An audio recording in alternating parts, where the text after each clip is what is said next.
tudo bem com vocês? Sejam muito bem-vindos ao Cinegirls Podcast novamente. Hoje eu estou com uma pessoa maravilhosa que apareceu na minha vida no ano passado, que é a Júlia Matos. Seja muito bem-vinda, Júlia. Obrigada, Jessie. Que momento especial. Eu tava esperando por esse momento do Cinegirls. Adoro. Depois que a gente se conheceu, a Jessie contou todo o trabalho, a dedicação que ela tem com esse podcast. Eu acho que era uma das metas desse ano já. Opa, no final do ano. Ajudei participar do podcast, com certeza. E a Júlia, gente, deixa eu só te apresentar primeiro. É a apresentadora do jornal Tá Na Hora, Santa Catarina, aqui no SBT Santa Catarina. Ela é jornalista e também é escritora. Você falou, tem um trabalho com o filme, mas você tem um trabalho maravilhoso com o livro também. Deixa eu falar do livro Mulheres do Barro. Mulheres do Barro. Você escreveu. Lancei... Seja bem-vinda, então, ao nosso podcast. Muito obrigada, Jess. Estou muito feliz de estar aqui. Esse livro, de alguma maneira, até me perguntaram sobre isso. Tu vai no podcast falar sobre histórias de mulheres? As pessoas acabam hoje, de alguma maneira, fazendo essa referência, esse link. O que me orgulha muito, que bom. Tomara que eu escreva ainda mais sobre mulheres com histórias como essa. Acho que todo mundo tem algo para contar, algo para mostrar, né? Mas não, hoje a gente vai falar sobre temas diferentes. Filmes de ficção científica históricos. Eu adoro quando tem uma base histórica. Jornalista, né? A gente sempre gosta de dar aquela pesquisada no final, entender de onde veio, qual é a referência, o que daquilo foi real, o que foi completamente inventado. E aqueles que gostam de cinema, acredito que também gostem desse caminho, desse movimento. Eu preciso também, Jess, se tu me permite. Claro, fica à vontade agora. Se apresenta, conta um pouquinho da tua história também. É isso, sou jornalista, apresento Tá Na Hora Santa Catarina no SBT. Ano passado eu publiquei o meu livro Mulheres do Barro, que é um compilado de biografias de mulheres do município de Palhoça que ajudaram a desenvolver o município com o trabalho das olarias, da mão no barro. E é através dessas histórias e dessa atividade que eu falo sobre a realidade daquela época, as tradições, os traumas vividos, as preocupações diferentes que a gente com certeza vive hoje, e é uma maneira da gente, acredito que, analisar a própria vida, né? Com certeza. Entender também do que a gente reclama, do que a gente escolhe reclamar, do que a gente escolhe também comemorar, né, no nosso dia a dia. Foi um livro muito importante, inclusive aqueles que tiverem vontade de ler ou algo assim podem me procurar também no Instagram. A gente vai deixar o @da Júlia aqui. Aliás, antes de deixar o @da Júlia aqui também, se você ainda não conhece o Cinegirls Podcast, segue o nosso canal, deixe seu joinha se você gostar desse episódio e ativa o sininho para receber os novos episódios. O @da Júlia vai ficar aqui, vocês podem conhecer a história do livro, saber como adquirir também. E é um livro muito bonito, é como você falou, a gente revisita o passado e aprende para o futuro, né? O livro, ele celebra realmente as histórias de quem ajudou a construir. De alguma maneira, a escrita desse livro precisou que eu me colocasse muito ali dentro também, né? E eu acho que vai ter muito disso também na nossa conversa hoje, porque eu não consigo falar sem a minha experiência pessoal, o sentimento. Inclusive, preciso dizer aqui que eu queria muito trazer meu pai, Jess. Mas ele é envergonhado, porque o meu pai... Gosta de filme também. Ele é cinéfilo. Eu acho que eu preciso dizer que a relação que eu criei com ele e com meu irmão também, uma relação muito bonita, de muito amor, foi baseada nesses momentos... em família, nesses momentos conversando sobre filmes, conversando sobre o que a gente achou daquilo, sobre a ideia de vida, sabe? Eu acho que a relação com o meu pai foi muito baseada nessa experiência cinéfilos, porque o meu pai também é cinéfilo, foi ele que me incentivou a gostar de cinema, ele que me levou no cinema pela primeira vez, ele é meu companheiro de cinema, porque a gente vai assistir filmes muito junto, né, ainda. E me incentivou realmente a amar essa arte que é o cinema.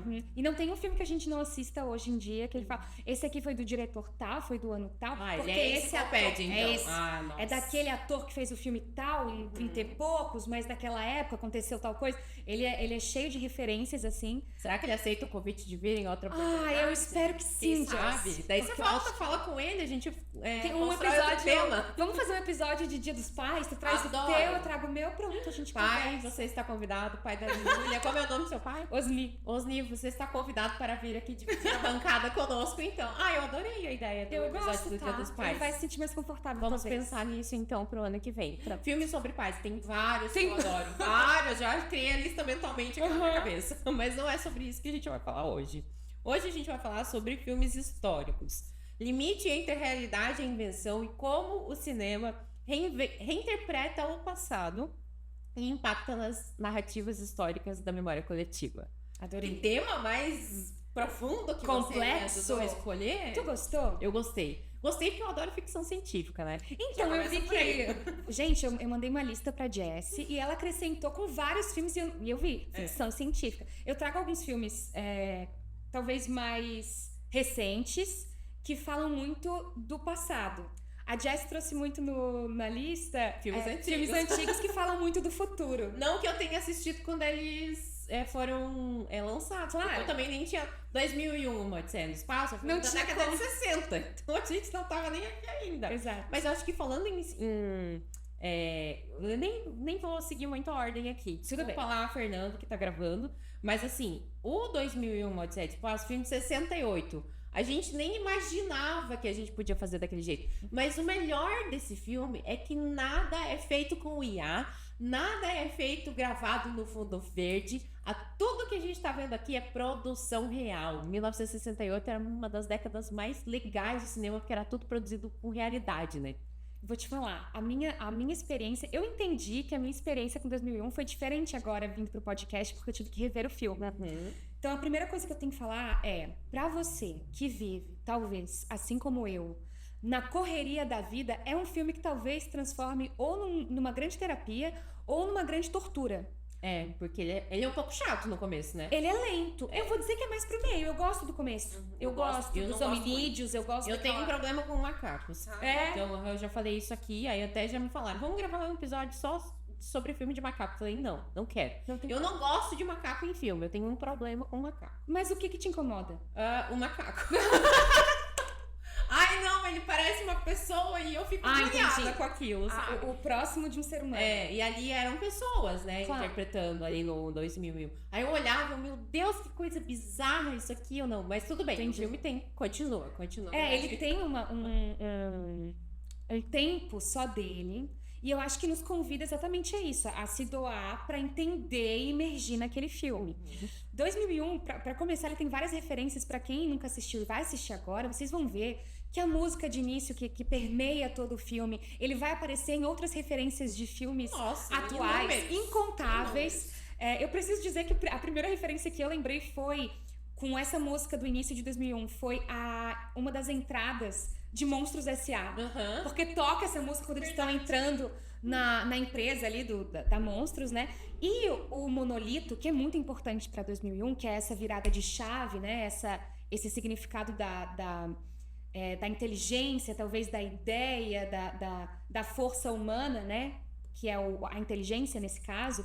O monolito também, eu logo lembrei de A Fantástica Fábrica de Chocolates, do Tim Burton. Não só A Fantástica Fábrica de Chocolates, tem um outro filme icônico que tem um monolito. Me lembre, porque a primeira referência foi essa, do Tim Burton. O filme do Matthew McConaughey, gente, eu esqueci o nome do filme agora, é um dos meus favoritos, do Christopher Nolan, que ele viaja pra... Interestelar. Verdade. Interestelar. Tinha esquecido completamente, assim, mas o monolito que tá lá, ele é o amigo dele, ele é o fiel escudeiro até o final. Podia estar na lista, inclusive, não é verdade? Mas eu acho que o mais interessante foi isso, foi rever, entendendo que, caramba, esse filme foi referência para outros 30 mil que eu adoro. Esse é um dos filmes cult que a gente assiste na faculdade, de publicidade, de propaganda, de cinema, de tudo, que a gente estuda esse filme, né? Então você deve ter assistido na faculdade de jornalismo também. E eu entendi, revendo ele agora, que os pedaços que eu lembrava eram esses pedaços que eu via com meu pai e a conversa que a gente tinha sobre 2001, mas eu nunca tinha assistido o filme de fato, do início ao fim, completinho. Então essa experiência foi agora recente. Achei sensacional, eu acho que por esse impacto exatamente do que tu trouxe no começo, que é sem inteligência artificial. Então, a técnica utilizada, quando você vai pesquisar sobre a cena, por exemplo, da aeromoça, em que ela troca, né, como se ela andasse, né, nas paredes, no teto, ela dá aquela volta, assim. Não, se tu vai pesquisar a técnica de gravação do filme... É tudo câmera, movimentação de câmera. Câmera e o cenário que se movimenta enquanto ela só finge caminhar. Aquela cena da caneta flutuando no espaço, também fiquei, mas eles já conseguiam... Já tinham noção, fui pesquisar também. foi feita numa técnica de vidro, né? Eles usam um vidro flutuante em cima da tela. Eu achei sensacional as técnicas a gente tá falando aqui de 1968. Olha como era rico a produção do cinema, que agora tá ficando pobre, na minha opinião, assim. É tudo muito artificial. Ali não, ali você tinha que... Olha quanto que o produtor tinha que pensar para realizar uma cena desse tipo. Olha quanta coisa de cenário que ele tinha que produzir, quantas técnicas de gravação, de iluminação, de tudo, gente. É fantástico esse filme. E o diretor do filme, ele fez uma parceria com o que depois lançou 2001 Odisseia no Espaço, o livro, né?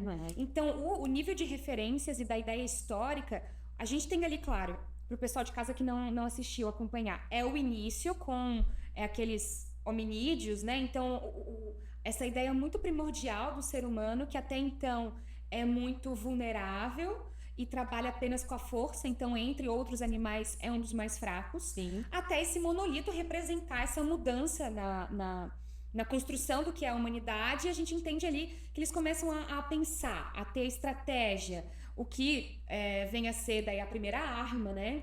Que depois tem aquela transição da arma, o osso sendo jogado para cima e se torna uma grande nave espacial. Sensacional isso também, sensacional. Tem uma entrevista do diretor... As de cena são maravilhosas. Maravilhosas. Tem uma entrevista do diretor falando sobre isso. Eles tinham vontade de explicar durante o filme, fazer quase que um monólogo do diretor no início do filme, explicando toda essa transição, e depois eles entenderam que não, que a preciosidade do filme era você assistir e você tirar as conclusões daí. Exatamente. Mas tem documentários sobre esse filme, vários documentários sobre esse filme, que eu acho que vale a pena também as pessoas assistirem para entender qual que era a ideia principal ali do Polanski, quando ele produziu esse filme, né? Dirigiu, enfim. E eu acho que mais do que isso, essa transição... Minto, Polanski, eu falei o Kubrick. Gente, eu falei errado o nome do diretor. O Kubrick. Corta essa parte, Fernando. E eu acho que uma das maiores dádivas desse filme é essa virada de evolução do ser humano até que a máquina tente ultrapassá-lo. E eu acho que a gente só entende a preciosidade do filme quando aquilo que é só de nós humanos, que é o instinto de sobrevivência, digamos assim, é o que salva o filme. Né? Vai além do que é estruturado pela lógica, inclusive da inteligência artificial. Porque se não fosse... É uma realidade que a gente está vivendo hoje, né? Exato. Claro. Inclusive, o medo da inteligência ocupar esse espaço, né? Inclusive profissional que a gente tem hoje, acho que passa muito por isso. A gente... Claro, tem muitas coisas aqui que aconteceram no filme que já acontecem hoje, e outras que ainda não. Essa viagem espacial que eles faziam ainda está longe da nossa realidade. Apesar de já existir a viagem espacial, não existe desta forma como eles representam no filme, mas como a gente falou, é uma ficção científica. E sim, eles são, como é que se diz? Não preveem o futuro, eles tentaram aqui trazer o que eles acreditavam que ia acontecer em 2001. Ainda bem que a gente tá atrasado, que não aconteceu nada daquilo. Não tivemos essa experiência ainda. Ainda não, mas quem sabe um dia ela vai chegar. E uma das forças mais interessantes é essa narrativa, talvez essa ideia, que tem crescido ultimamente, tu deve concordar comigo, que são as teorias ufólogas, né? Então, dos extraterrestres fazendo esse contato, de alguma maneira, direcionando a humanidade. E se a gente concluir que esses extraterrestres são, de fato, mais evoluídos que nós, né? Pensando em naves e essa viagem espacial, Tem muito filme de ficção que fala disso, né? O próprio Star Wars, que a gente até mencionou aqui antes, mas eu acredito, não sei, eu acredito que a gente não tá sozinho no universo, no começo de conversa. Tem um fundamento em tudo que ele tá falando aqui. Sim. Aí a gente já citou o Interestelar também, que também são seres mais evoluídos, então, não sei, né? E até onde essa até consciência... onde a gente vai saber? E até onde essa consciência, que eu também acredito que exista fora da Terra, até onde essa consciência ela é interligada a tudo, né? Será que realmente o universo é todo conectado e tudo acontece? Porque daí a gente entra em se questionar sobre a vida mesmo, né? Então, tudo que está acontecendo aqui já foi planejado, ele é necessário, precisa acontecer dessa forma. Eu acho que falar sobre o universo, sobre extraterrestre, sobre vida fora do planeta, é fazer a gente se questionar por dentro também, porque é sobre a nossa vida, é sobre o que a gente acredita, como a gente vive, né? Então, filmes assim, eu assisto poucos filmes sobre espaço, tá? Não sou tanto dos filmes. Nossa, eu de adoro, espaço. um dos meus favoritos é o Interestelar, inclusive. Da vida, assim, Oscar Concurso, que é um dos filmes mais, pra mim, é um dos top 5 filmes do mundo, assim. Sim, pra mim, mentalmente, eu tenho ali como referência de trilha sonora. Porque eu adoro também. a trilha. Que depois também foi disseminada em vários outros filmes, né? Mas eu acho que é isso, 2001 essa faz a gente questionar sobre o que a gente acredita do que é o mundo. E eu achei sensacional que esses extraterrestres, que teoricamente comandariam, ou pelo menos direcionariam a humanidade, não são mostrados. Não. Fica tudo no imaginário, né? Isso. E o diretor nessa mesma... e o diretor nessa mesma entrevista fala isso. Ele diz, não se mostra Deus.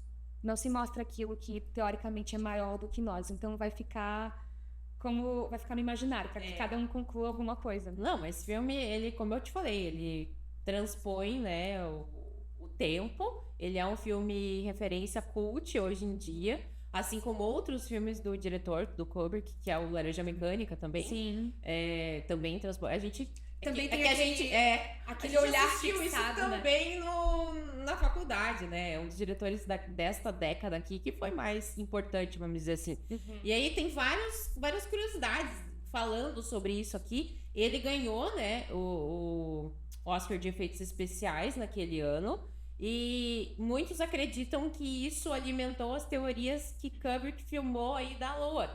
E diz que existiu isso. A NASA contratou um diretor para filmar essa farsa, vamos dizer assim. Para se não desse certo, eles teriam uma história para vender. Inclusive tem um filme que fala sobre isso, né? Sim. Conta essa história também. E eu imagino o quanto naquela época, em 68, né? O quanto naquela época isso realmente virou uma possível realidade. Porque hoje, a gente assistindo, tem características, assim, a Terra vista do espaço é muito diferente da Terra que a gente conhece hoje de imagens reais. Então aquilo foi muito do que eles imaginavam que era a Terra fora do planeta.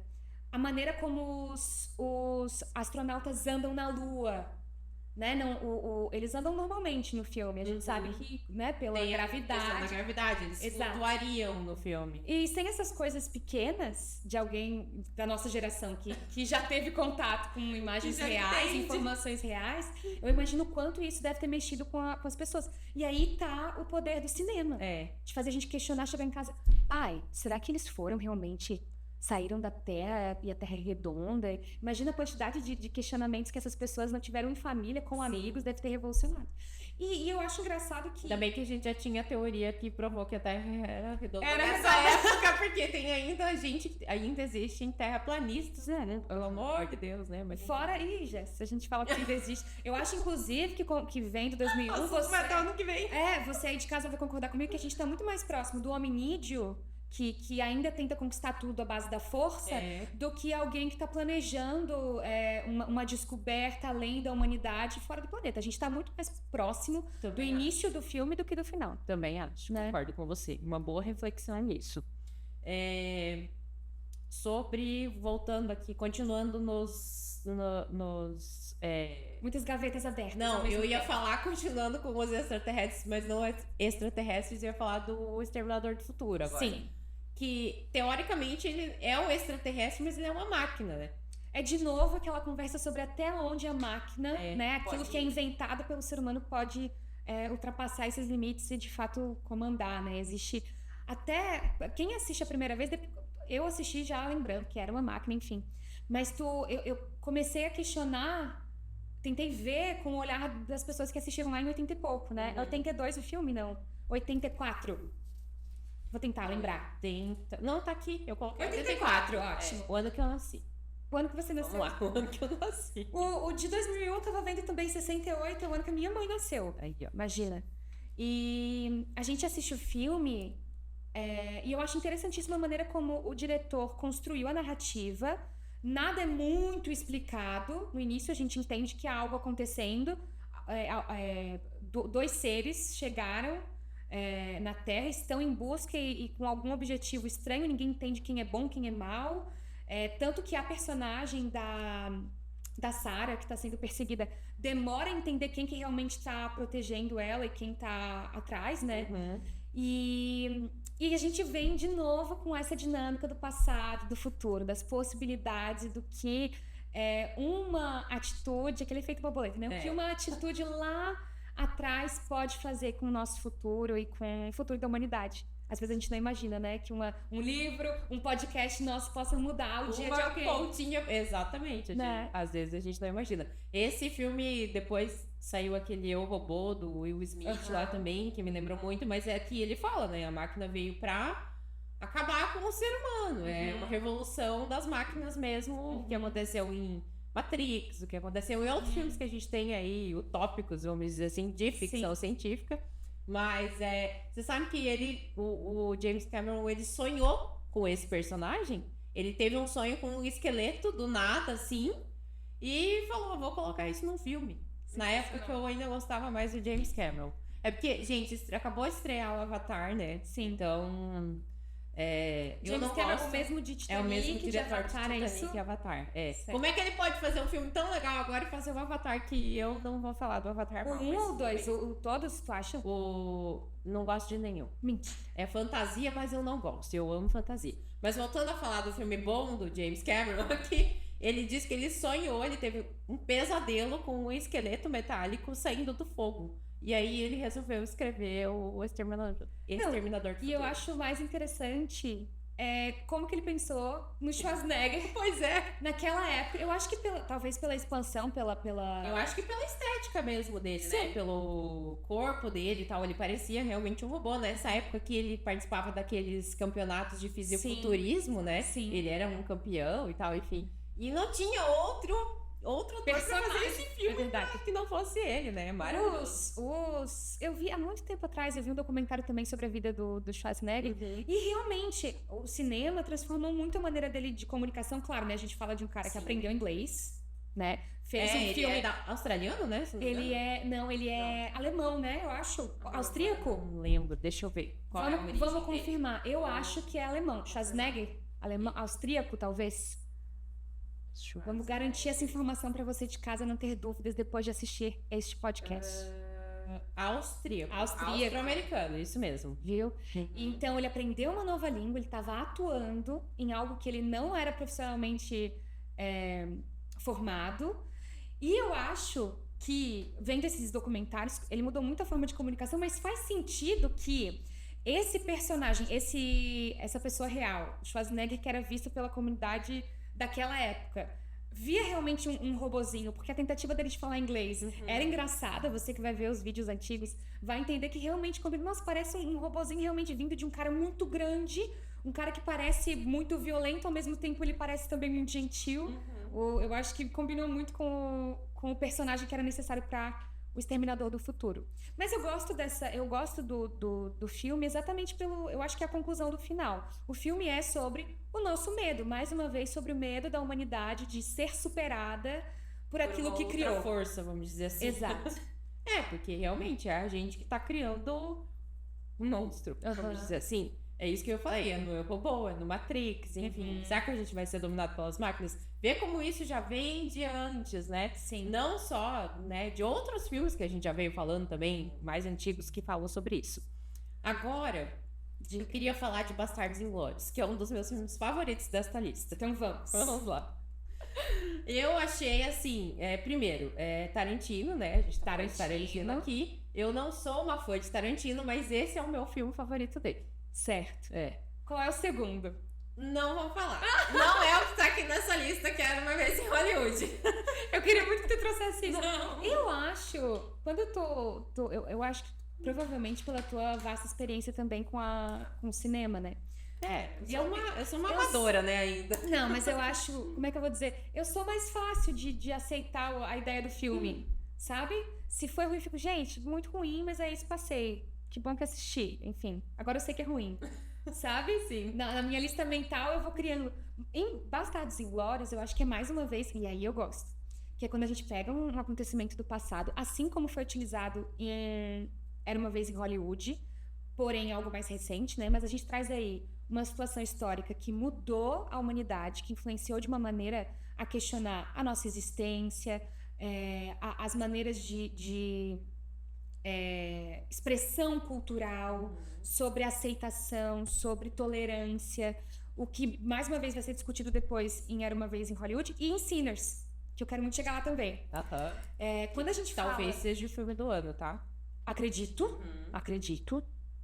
Voto nele, Filme se fosse pra super votar, voto disruptivo, completamente disruptivo. sensacional, né? Uhum. Então, eu adoro quando essa mensagem, essa análise retorna, que é a parte cultural, a parte histórica de um povo.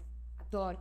Acho que talvez o jornalismo também traga muito disso, que a gente tem que pesquisar, entender muito de história, a ponto de ter talvez um reflexo, uma análise, uma melhor tradução do nosso presente. Para poder passar isso, não é, de novo, não é uma opinião que a gente tá falando aqui, a gente tá falando de um fato. De um fato. De um fato. Isso aconteceu, ninguém, né, todo mundo sabe que isso aconteceu, infelizmente, mas tá aí. Tá aí. Diz que ele tentou fazer esse filme por mais de 10 anos. Bastardos Inglórios. E o Kill parou. Ele não tinha o elenco ideal. Ok. Aí ele não conseguiu o elenco ideal que ele queria, então ele ficou esperando pra produzir o filme. Pra mim, o maior acerto desse filme não é o Brad Pitt. É o Christopher Waltz? É o Christopher Waltz. Como... Tu acha que não? Não, Como eu acho grande que vilão. ele é maravilhoso. Eu acho ele sensacional. Ele é maravilhoso. Sensacional. Aliás, ele sempre faz papel de vilão, né, nos filmes. Ele tem Os vários que eu lembro outros filmes aqui- que ele faz papel de vilão também. Verdade. Verdade. E ele, no filme, ele traz os conhecimentos de língua dele, né? Parte histórica também, o que é super interessante. E vou dizer, esses filmes que a gente traz aqui, O Exterminador do Futuro, Bastardos Inglórios, que reúne um elenco diverso, Sim. inclusive em cultura, língua, povo, eu acho isso sensacional. E é um elenco super estrelado, porque aqui a gente tá falando de atores com muitos anos de carreira, já renomados. Então, a gente... E isso também, às vezes, me dá medo num filme. Quando você tem muito ator bom ali num filme, pode ser que entre em um conflito. Aqui, não. A Gemma briga, inclusive, de bem. espaço, né? Mas eu acho que são personagens muito bem construídos, assim. E o público, faz quem tá assistindo esperar por aquele final. Tu espera por aquele final. E eu acho sensacional que o Tarantino é maravilhoso. entregue isso. Ele entrega... Eu acho que é por isso que ele é tão certeiro, na verdade, né? Nada melhor do que tu entregar aquilo que muitas pessoas passam anos esperando e sabendo que não foi aquele o final do... Então, aí é que tá o meu papel com o Tarantino. Eu já adivinho o que vai acontecer no final do filme. Entendi. Eu não gosto disso nele, sabe? Esse grande Você já revanchismo. você já sabe o que vai acontecer. Fora que, né, sangue pra todo lado, né, aquele exagero. Parece filme de terror, não tem necessidade de muita coisa, esse exagero. A gente já vai falar daquilo lá que tá lá. E é um exagero hollywoodiano também, né? Que é sobre entretenimento também. Esse é o meu problema com o Tarantino, apesar de Bastardos Inglórios ser o meu filme favorito dele. Sim. Mas sabe o que eu respeito nesse processo? Eu respeito o fato de escolher uma assinatura. Assim como o... James Cameron? Não, o de 2001 faz aquela fechada no olhar. O Kubrick. Que tem o Kubrick, que faz aquela fechada com o personagem principal, que é aquele olhar pra câmera, que a gente tem em Laranja Mecânica também. Em outros filmes que ele fez. Eu gosto dessa assinatura, da escolha da assinatura e de defender aquela assinatura nos filmes que ele Quando a gente vê um filme do Tarantino, a gente sabe que é do Tarantino. Isso sim, ele sabe fazer muito bem. Essa cena do bar ali, mais uma curiosidade, ela tem quase 30 minutos e ela foi filmada ela foi filmada por 2 semanas, essa cena. Eu nem sabia que essa cena era tão longa assim, sabe? Sim. Depois que começa toda... Não, gente, essa cena é maravilhosa. Pra mim é a cena do filme, não tem nem o que se discutir. Mas ela não é uma cena de plano de sequência. Então ela foi, né, teve uma filmagem mais longa ali. Eu gosto dos planos de sequências. Eu também gosto. Então talvez, pensando no filme todo, talvez não tenha sido a melhor cena pra mim. Talvez... O que eu gosto... Pra te imaginar o que eu gosto de ver no filme, é o início, a fuga da personagem principal, que eu vou lembrar o nome dela agora. Ida, não é o nome dela? Não. Não tenho certeza. Algo como... Deixa eu lembrar de novo. A gente pode buscar. Ai, eu gosto muito. Porque é um nome muito diferente. O vilão, ele grita o nome dela enquanto ela continua. Rosana. Roxane. Ah, sim. Acho que é Roxane, não é? Ou não, tem O nesse nome. Xoxana. Xoxana. Nossa, Por que eu pensei nada sem nada a ver? Uma coisa igual a outra. Que é a Roxane. Melanie Lawrence. A gente traz um The Police, certo? Foi isso, gente. Roxane foi pra Pode isso. ser. Xoxana. Xoxana. É isso. Ele grita o nome dela enquanto ela E a corre. Bridget é a Diane Kruger, né? Que é a... Isso aí. Ele grita o nome dela enquanto ela corre naquele gramado gigantesco. Essa, pra mim, é a melhor cena do filme. É aquela tensão da família enquanto eles estão escondidos debaixo do chão, né? Num desespero. Então, tu entende aquele desespero, tu entende aquela aflição, tu espera que ele vá logo embora, vai logo embora. Tu vai esperando, né? Que ele bebendo aquele leite me dá uma agonia, meu Deus do céu. Pra mim, essa é a melhor cena do filme. Meu Deus. Essa é a melhor cena do filme. Eu adoro. Ai, é muito bom. Gente, assistam o filme. De novo, é uma ficção científica, mas é baseada em um fato real. Acontecia de verdade. Era bem próximo da Que é a Segunda Guerra Mundial. A gente fala de um grupo de pessoas que estão ali para matar nazistas, né? Eles buscam nazistas para eliminá-los, no caso. Exato. Né? Franceses, judeus, enfim. Exato. Muito. Querem deixar essas pessoas, livrar essas pessoas dos nazistas, no caso. Isso. E esse grupo organizado acaba entrando em contato com outras histórias também vinculadas a essa busca por justiça, né? E a gente vê essa justiça sendo entregue pelas mãos do Tarantino. Exatamente. Fica a dica. Vamos continuar no Tarantino, então. Vamos. Uma vez em Hollywood. Aí que tá. Eu vou te perguntar primeiro. Eu vou fazer o papel.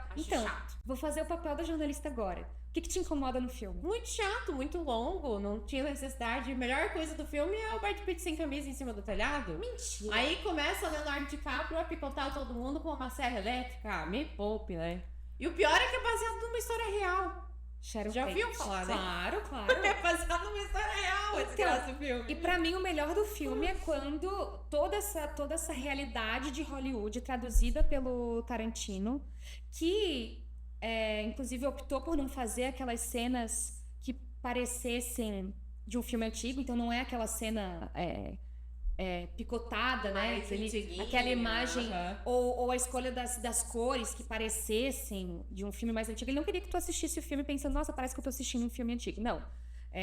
Tu assiste se imaginando dentro daquela época e daquele contexto de Hollywood, que é Hollywood na década de 70, eu acho que é. Que é ali o ápice da Sharon Tate. Pra você aí de casa que não conhece a Sharon Tate, ela fez O Bebê de Rosemary. Esse filme também maravilhosamente pela Margot Robbie. Exato. Filme. Mas vou te falar, eu acho que é um papel. Eu acho que o papel dela, da Margot Robbie, nesse filme é o papel mais pobre. É um papel secundário, sim. É o menos desenvolvido. Mas é um papel secundário. Sabe? Eu acho que o DiCaprio, ele entrega bem mais profundidade desse artista, desse ator de Hollywood que tem medo de ser esquecido. E busca ali dentro de uma relação com o dublê dele, que é o Brad Pitt. Busca nessa relação uma certa aprovação, acho que do público dele mesmo. 2019 o filme. E ele não, super recente. E ele não, ao mesmo tempo que ele tem uns ápices, algumas cenas em que você gosta dele, você entende que ele não é, na verdade, uma boa pessoa, a ponto de justificar que ele mate alguém no final. Você não vê aquilo como algo ruim, pelo contexto que é entregue, inclusive de revanchismo hollywoodiano com a história da Sharon Tate, mas eu acho que ele é o personagem mais bem construído. O Brad Pitt, ele fica muito no... Ele é ali aquele dublê com um passado que não é bem entregue, você não entende se ele foi assassino, se ele talvez matou a esposa, se ele amava a esposa, se ele só é uma pessoa triste. Ele é misterioso, ele é muito misterioso. Não muito diferente mas ele de é outros. melhor do que o Leonardo DiCaprio em vários aspectos, né? Tu acha? Eu acho. Eu acho não, que na profissão deles ali. Porque com certeza. Ele é melhor do que o Leonardo DiCaprio na profissão. Ele, como dublê, na verdade, ele assume o papel de tudo aquilo que o Leonardo DiCaprio, que esse ator não consegue fazer. Inclusive em casa, porque daí ele é dublê dele, mas dentro de casa ele que corta grama. Ele que resolve toda a vida do cara. Exato. Então aquilo que o Leonardo DiCaprio, o personagem dele, não consegue fazer é o dublê que vai realmente... Mas o que eu quero dizer com o Leonardo DiCaprio ter mais profundidade, na verdade, é o desenvolvimento dele. Eu acho que sim. o desenvolvimento dele no filme, eu acho que é mais complexo do que o Brad Pitt, que ele é apresentado como um personagem que segue igual, sem muitos ensinamentos, ele já tá certo de quem ele é, ele tá certo do que ele acredita, e ele vai assim até o final do filme. A Margot Robbie faz esse papel que tu assiste e tu pensa na Sharon Tate. Como assim, é uma pessoa completamente alheia ao que tá acontecendo no mundo, né? A gente fica assim, inocente na décima potência que ela manda ali. E a gente vê esses dois personagens que estão vivendo ali essa Hollywood da década então de 60, 70, com os filmes de faroeste que são muito bem representados pelas cenas em trabalho, né, do Leonardo DiCaprio e do Brad Pitt, entram em contato com a realidade de Hollywood. A gente sai então do que era feito para tela e para o público, e a gente entra em contato com o que estava realmente acontecendo naquela época, que era o grupo do Charles Manson, então com essa contracultura aumentando historicamente, hippies e ideias mais disruptivas sendo compartilhadas, ao mesmo tempo que a gente tem, diria assim, quase que uma consciência coletiva sendo criada novamente, e daí com essa seita do Charles Manson, que agora trago fatos reais, né? Que foi então firmada por esse cara Charles Manson, que era um cara completamente maluco, reuniu vários hippies ali numa ideia de existencialismo maluca e culminou no assassinato da Sharon Tate, que era uma das atrizes mais queridas da época de Hollywood, que estava grávida, e ela e o bebê foram mortos a facadas, né? Então foi um caso que chocou, acredito que o país. Completamente. Acredito que quem assistiu, né, americanos que assistiram esse filme, tiveram um sentimento diferente da gente que assiste aqui, enfim, de outros países que não viveu. A gente nem sabia essa história toda aqui, né? Mas realmente, pra eles, acho que foi uma coisa bem impactante, bem chocante, vamos dizer assim. Né? E daí, de novo, Tarantino entregando aquilo que o público quer. O revanchismo hollywoodiano, o revanchismo por aquilo que se vê como uma grande injustiça, um grande inexplicado, um grande acontecimento, né, triste, enfim, revoltoso. E pra mim o ápice é, na verdade, quando esses personagens se encontram pra parte real do filme e que traz daí que é todo aquele sangue voando. Aquela cena da piscina foi a melhor cena do filme. Do cachorro é sensacional pra mim também. Também. Do pitbull do Brad Pitt. Ele conta em algumas entrevistas também que pra ele filmar com um pitbull foi uma das coisas mais... Ele tem uma entrevista que ele fala assim... filmar com aquele pitbull, eu me senti sendo Tom Cruise pulando de um avião. Porque pra mim aquilo ali era apavorante. Sensacional. Ninguém imagina que ele tem medo de pitbull, né? Ninguém imagina. Que loucura. Agora o último filme que a gente tem na lista aqui, que é o Pecadores, Sinners. Eu tava esperando. Um filme novíssimo, a gente não vai dar spoiler sobre ele.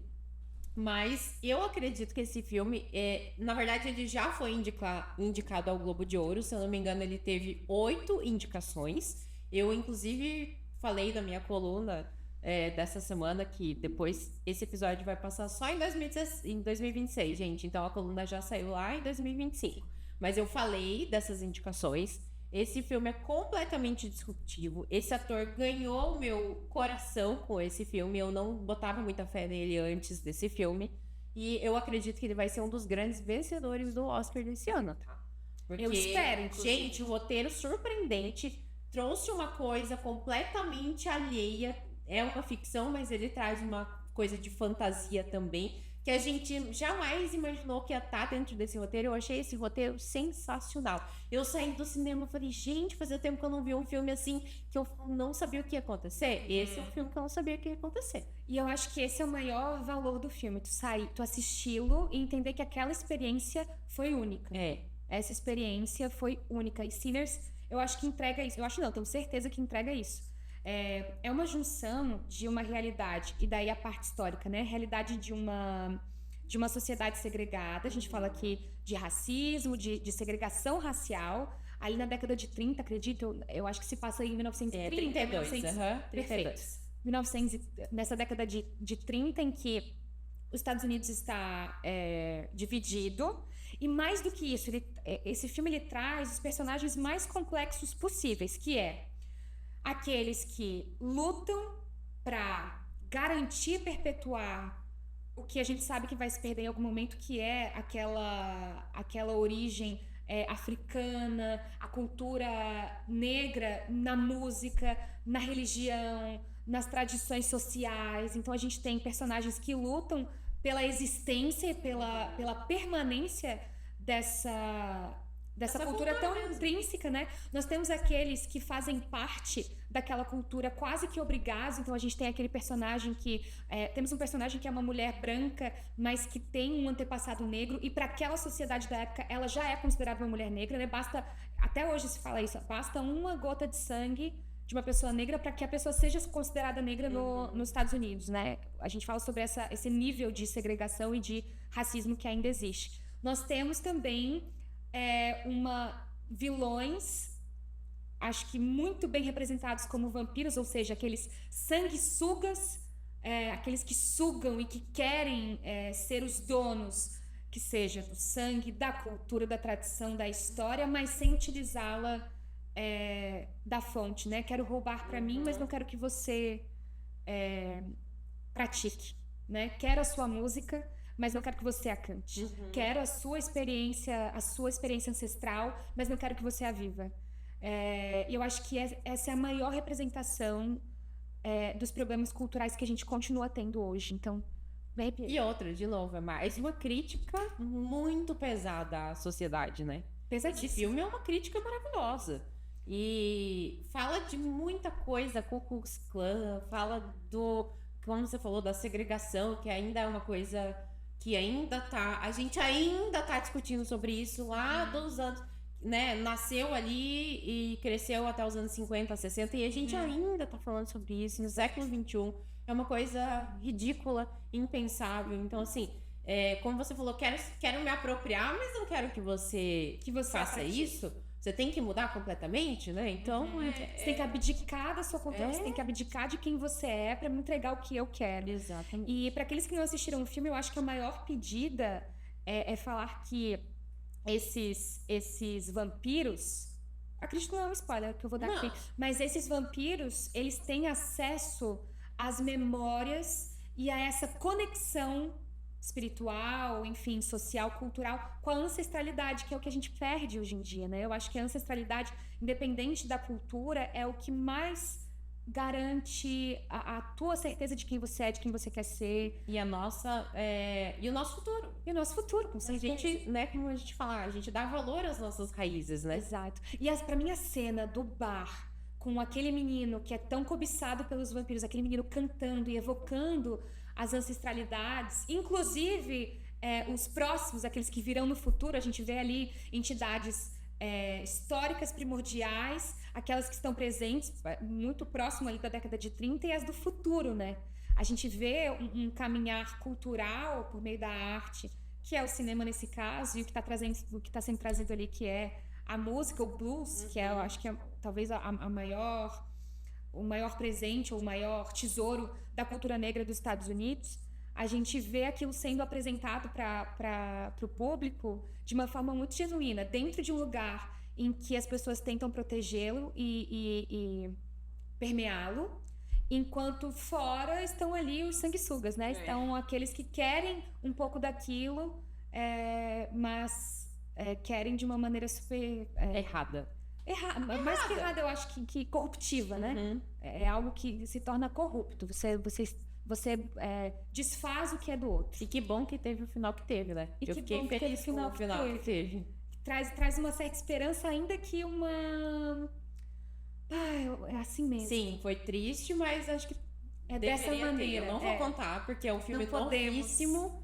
Ele acabou de ser indicado, como eu falei, ao Globo de Ouro. Sim. Possivelmente, eu tenho certeza que ele vai estar dentro do Oscar. E acredito que ele é um forte concorrente ao Oscar esse ano, tá? E pra vocês terem noção, os vilões também têm suas mazelas, suas dificuldades. Sim. Porque a gente tem um grupo de irlandeses que também tem uma história com a Inglaterra muito forte. A Inglaterra, por muito tempo, colonizou a Irlanda. Então, a maneira de falar, as canções foram apagadas. A maneira de falar era tida como chacota. Inclusive, a música que o vilão canta conta exatamente isso. Você entende a parte histórica do porquê essas pessoas se perderam e a tristeza de ver uma pessoa que passou por um preconceito tão grande se tornar aquilo que ele mais temia, né? A pessoa que agora quer usurpar do outro. Então, eu acho que é muito sobre a sociedade que a gente vive, faz a gente refletir, entender o que a gente vê no dia a dia, de que maneiras no dia a dia a gente vê pessoas se apropriarem da cultura de outros, sem dar a devida, mais do que importância, o devido valor àquilo que é feito, de onde veio e por que é permeado, né? Então, gente, assistam Sinners. É maravilhoso. Pecadores é sensacional. Tem uma curiosidade dele aqui, que ele foi filmado em apenas 23 dias. O que foi quase A nosso reality show, gente. A nossa experiência profissional. Gente, não Então, eu não... viu como dá pra fazer um filme Como é? bom em 23 dias? Olha que legal. E aí, outra coisa que é fantástico, ele tem poucas cenas com CGI. Isso Sim. também mostra bastante a qualidade e a concepção do filme, né? Sim. Teve um marketing gigantesco em cima desse filme. Eu fui, assim, sem expectativa nenhuma. Na verdade, eu só fui. Eu nem o trailer vi. De tanto que eu fui impactada pelo marketing nas redes sociais, eu falei, vou assistir esse filme. Quando eu terminei, eu falei, gente, que filmão. Fazia tempo que eu não vi um filme que eu não tinha descoberto o final ainda. Eu tenho esse negócio, já sei o que vai acontecer e tal, tá? Plot twist, eu não sei o que. Não, ali eu não sabia o que ia acontecer. E eu acredito que ele vai ser um filme muito vencedor no Oscar do ano que vem. Viu? Esperamos, estamos Vamos ver torcendo. quem vai ser. E o melhor, eu acho que é assistir esse filme, pedir pra que outra pessoa assista e sentar pra conversar sobre. Marca um café, marca um jantar, um vinho, pra Quem falar gosta sobre esse de filme. vale a pena. Ju, qual que é o teu filme favorito dessa lista aqui? Sinners. Pecadores. Tem que ser, Pecadores. E o meu ainda é o Exterminador do Pecadores. Futuro. Que eu Pecadores. adoro, eu acho que é um filme super disruptivo também. Mas eu acredito que o Pecadores está no auge nas premiações do ano que vem. Merece. Obrigada pela tua Eu que presença agradeço. aqui. O tempo é curto, eu falei pra você. Nossa, passa rapidinho. é. Rapidinho. E ficam as dicas desses filmes. Sigam a Ju, gente, nas redes sociais dela. Acompanhem o jornal, que ela tá toda noite na sua televisão aqui em Santa Catarina. Se você tem mais algum filme histórico sobre ficção científica que a gente não falou aqui, quiser deixar nos comentários, deixa aqui pra gente assistir Por também. favor, Né? se você concorda, se não concorda, se já viu alguma informação, alguma curiosidade a mais, porque esses filmes aqui tem curiosidade pra mais de monte. A gente consegue fazer um podcast só com um filme e as 30 mil curiosidades. Então, manda pra gente, eu quero agradecer muito, Eu que Jess. agradeço. Manda pra gente, eu já me fazendo parte do podcast. Isso, manda pra gente, é isso mesmo. Muito obrigada pelo convite, eu amei falar de filmes, assim, E falar vamos pensar de... nesse Dia dos Pais aí Eu que quero a gente comentou, muito. tá? Eu quero muito, por a gente favor. vai falar sobre isso. Inclusive, coloca no comentário também se vocês querem esse...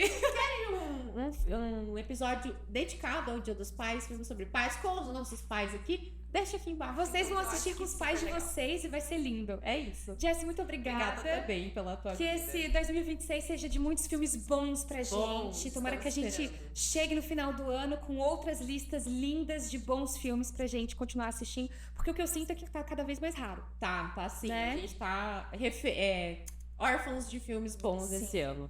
Eu também concordo contigo, mas a gente espera que em Esperamos. 2026 as coisas mudem um pouquinho. Verdade. Eu amei estar aqui. muito Obrigada pela tua companhia, obrigada por você que assistiu até o final. E se você ainda não segue o Cine Girls, segue a gente aqui no YouTube, também lá no Instagram e no TikTok. Dá um joinha se você gostou desse vídeo e ativa o sininho para receber novas notificações. Até o próximo Tchau, episódio. tchau.